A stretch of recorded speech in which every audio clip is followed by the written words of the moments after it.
Good morning. Good morning, believers. Good morning, Israel.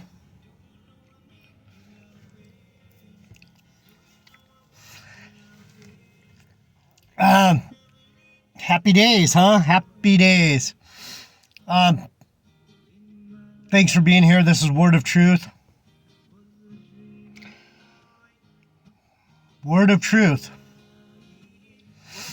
Pretty bold, huh? Word of Truth with J.D. Nija.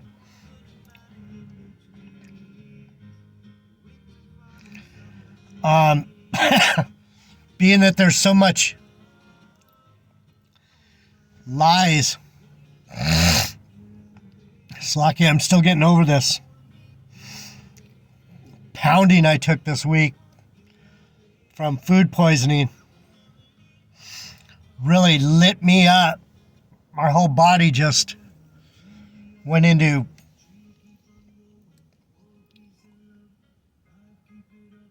what would you call it?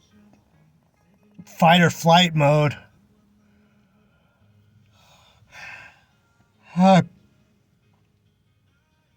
Puffed up like a puffer fish. Started sweating profusely and started dripping out of every orifice. But that's good in a way, I guess, because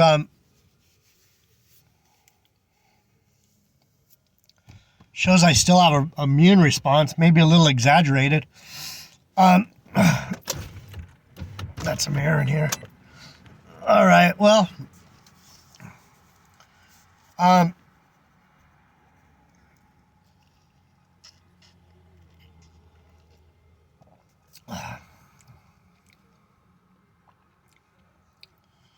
really hard to get a good warm cup of coffee anymore.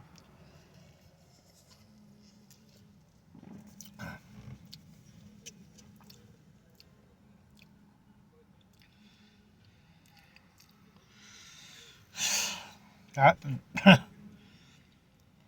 gonna have to start making my own at home, I guess, because this is pretty bad. All right, so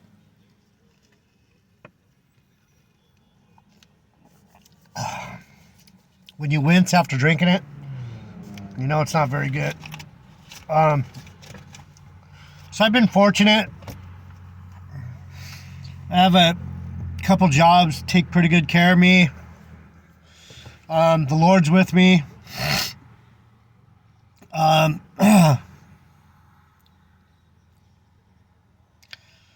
have a few pretty good friends put me to work here and there. I have a father that left me some property and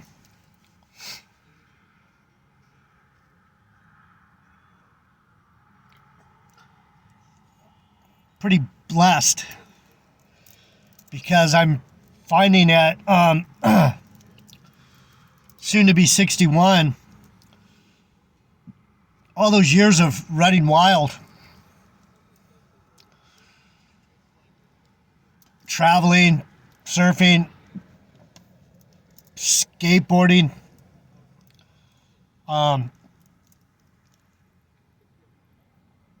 pretty high impact skateboarding at one point, and then even up till a couple years ago there was some high impact just due to falling down at speed, biking and all these things, surf, skiing, snow skiing, some pretty hard thumping around on snow, water, high speed falls.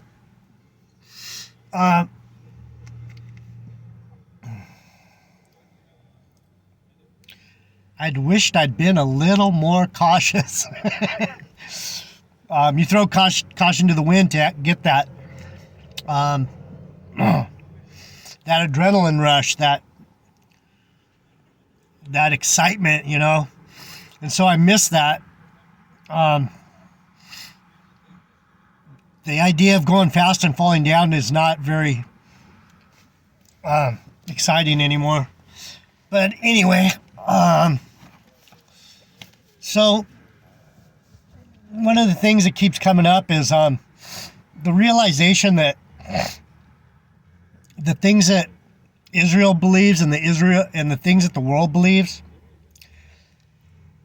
don't match up, and it's hard to befriend anyone in this world because of our belief system.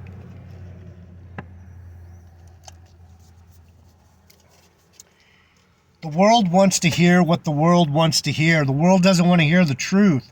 The world loves to hear the world tell lies. And so it's amazing to me that people would rather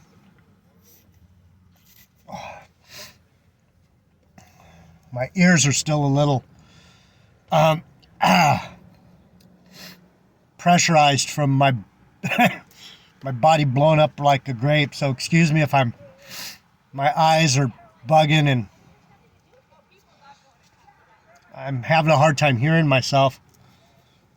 The world loves to hear the lies. I don't know. I don't understand it. The Bible said it'd be that way. And so, even the day that I got sick, we were shooting pool, or I wasn't shooting pool. I was there while these other gentlemen were shooting, and the one guy, we got along fine. He was a music buff, but he had this shirt on, and it had a picture of Albert Einstein on the back with a Hawaiian shirt and a ukulele, and his hair wasn't like crazy like you see it, but it was crazy, but it was like surfed out crazy, like he was almost like dreadlocks or something. And I forgot exactly what I said, but I was making a joke about Einstein. I think I said something like, yeah, now that he told all those lies and got the world convinced, now he's off on some island, laughing it up, being his real self. And the guy turned to me and gave me a dirty look. And these people believe these people that they put up to tell us this nonsense. Albert Einstein, Newton. Now we have Elon Musk. We have Carl Sagan, Stephen Hawking's hawking a big loogie right on our foot and telling us it was stardust or whatever. And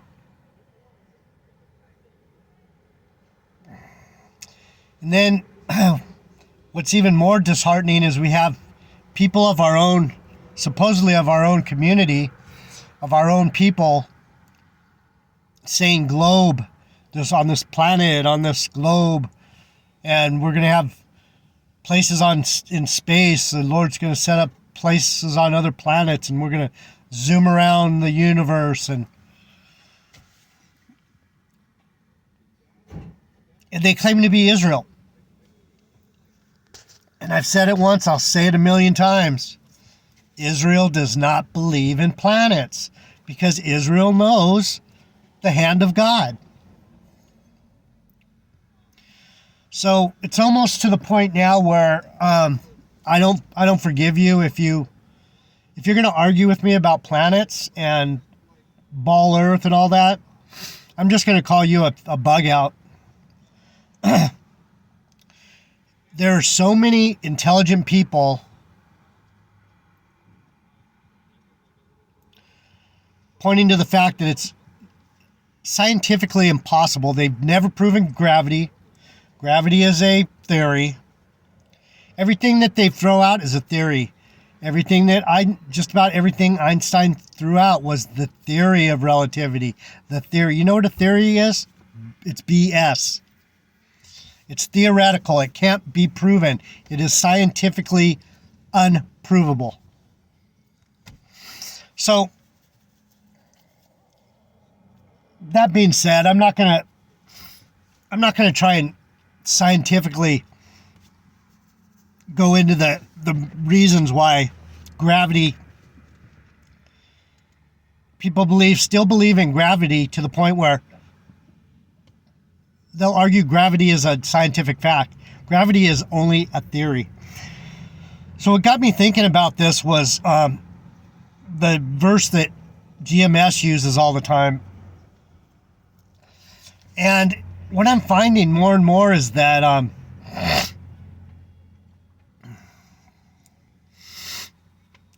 a lot of these precepts that GMS cherry picks out of the Bible is, if you read above and below what they're talking about, it's almost a antithesis to what they're actually saying. So they say, I'll read it, verse 6, and the exalted Lord, Isa.33, 6, and wisdom and knowledge shall be the stability of thy times. And then they stop. And then they stop. And wisdom and knowledge will be thy stability of thy times. And what do they push behind this knowledge and wisdom? What are they trying to say? They're trying to say that they're so wise and they got so much knowledge that if you don't listen to them, you're going to have no stability. See, that's where my channel, you're not going to get this feeling like, oh, he knows, I better listen to him. I'm not telling you to listen to me.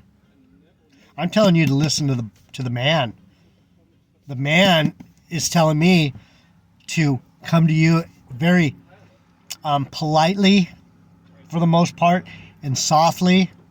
I don't need to scream and shout. I know what I'm all about. And so the more that I see Apostle Tahar and these guys doubling down, they're still on these spiritual life lessons, brothers, that are actually had the nerve out of all of GMS to come out of that nonsense and say, these guys are man lovers. These guys are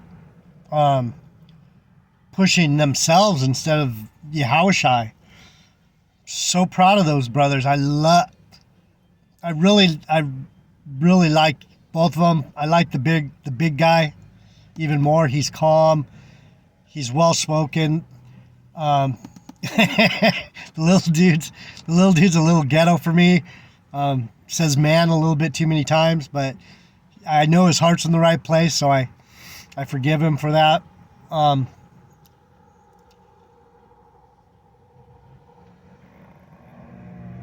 going to turn this phone around so not only do you not have to see me, but in case this thing shuts off, I'm not going to be pissed as all hell. So hold on. All right. So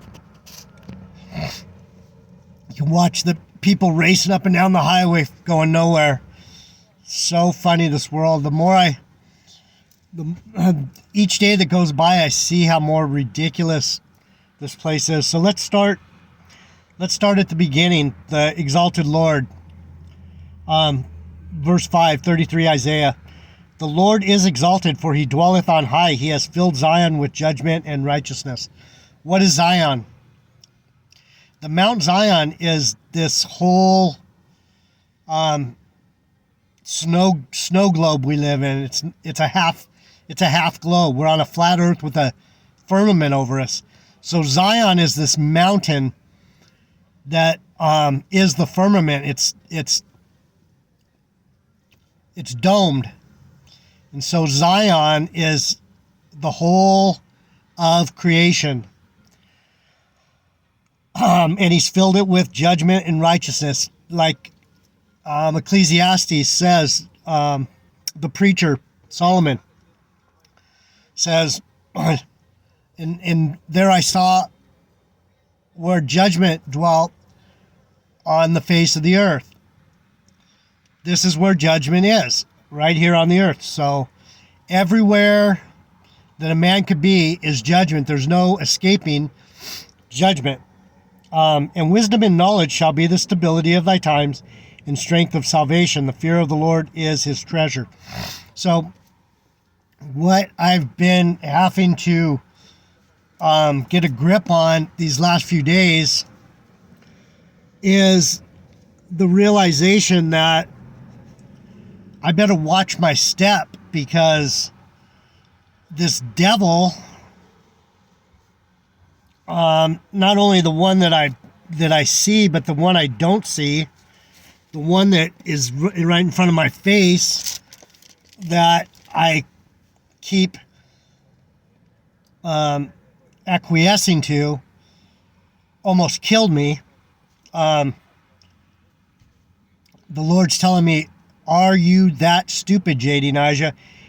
Are you going to keep company with devils? Are you going to break bread with devils?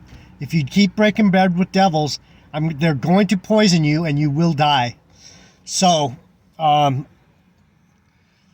need to have more knowledge and wisdom and stability. Plus, I have to have some fear.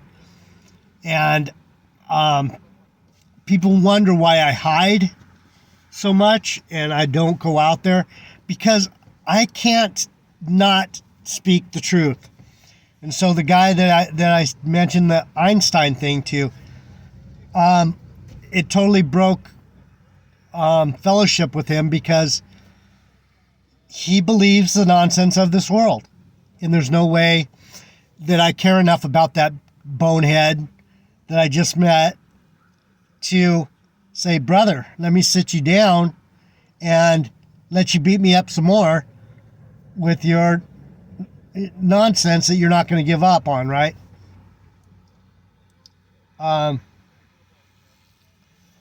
So, verse 7, behold, the valiant ones shall cry without, the ambassadors of peace shall weep bitterly. The highways lie waste, the wayfaring man seeth this. He has broken the covenant, he has despised the cities, he regardeth no man.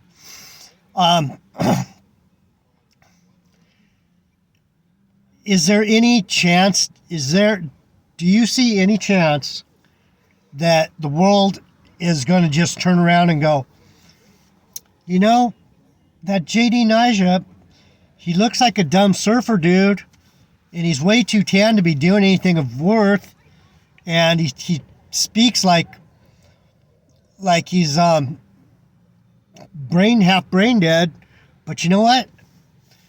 For some reason, we need to listen to him. Hell no. And that's what this verse is saying. There's the only stability that we're going to get from this knowledge and wisdom is to not eat of the devils, not dine with the devils, not buddy up with the devils, not submit to these devils. And so what Isaiah is saying is, it's just too bad that's the way it is. Don't expect anything different. And I hate to be the bearer of bad news, but we are in for quite a bit more hell. Hopefully that this knowledge, there's going to be a time when even though we're shunned from society and no one will listen and all that the Lord's going to give us an extra portion of peace and comfort to and strength to stand. Because I'll tell you, this last week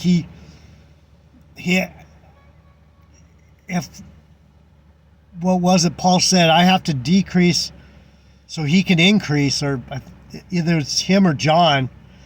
Man, yeah, I think it was John the Baptist. I have to decrease so he can increase. verse 9, the earth mourneth and languisheth. Lebanon is ashamed and hewn down. Sharon is like a wilderness, and Bashan and Carmel shake off their fruits. There's nothing fruitful going on here. The trees, the earth is just destroyed. Slakia.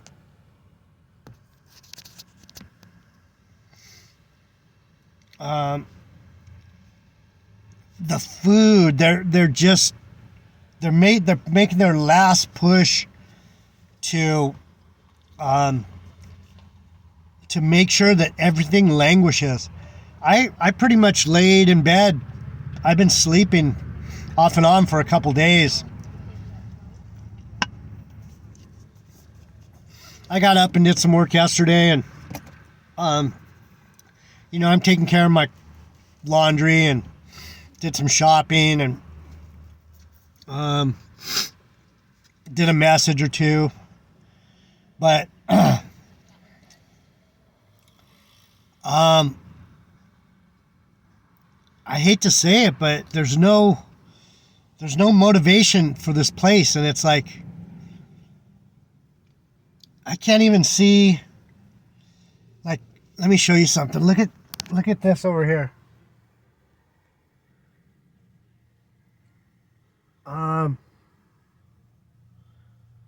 I don't know what the little tents are, other than some kind of fucking hello, we're wonderful, we're making a party here. It's like, man, really? You having a party, huh? You're excited, you're at the beach, you got your trailer, you got your family, good for you. But do you have God with you? I don't know what's going on over there. All I know is people are living their lives like, and it said in the last days they'll be living like the days of Noah, marrying and giving in marriage and trudging about their world, working and earning money and buying things, and there's a big disconnect between knowledge and wisdom. And I don't want to talk about GMS all the time, because they're obviously falling into the past with their inability to change. Knowledge and wisdom is ever changing. And that's why the Lord said in Daniel, in the last days, knowledge will increase. And so as the knowledge increases, the true men of the Lord should be expounding on new revelation. There should be new revelation coming to your mind, because he told Daniel in the last days, man, you're going to know, I'm going to give you the stuff that I'm not giving you now, and then you'll really know what I was talking about. And so we're kind of waiting for this bigger revelation to come down on us, and we can feel it. We can feel it. The door is cracking open, and we can see light coming through there, but it's happening so slowly. It's like one of those horror movies where the darkness is coming behind you, and you're a couple feet from the light, and you can see the door cracking open, and you're hoping someone from the other side cracks that door all of a sudden, and the light draws that darkness back, because you know where the light is, you know where salvation is, you know where that knowledge and wisdom is, but you just can't reach it. And that's how I feel. Like I'm stuck between a rock and a hard place. There's nothing here. There's nothing here to do. All I'm doing is turning my back on this darkness, and I'm facing towards the light, but the light isn't coming quick enough, and I feel like the darkness is scratching at my back, and it's trying to drag me into the darkness. So I was going to make this a one and done, but I'm having an interesting study right here with you and myself. word of truth. We're trying to get to the truth here. We're not pushing doctrines of men. We're not pushing cult of personality. We're not talking camps, groups. We're talking one-on-one. If you're here, it's you, me, and him causing a triangle where he says, where two or more are gathered in my name. It's me, you, and him. He's there. And so he's right here with us. And if you can dig on that, you'll get the idea. I'll be back.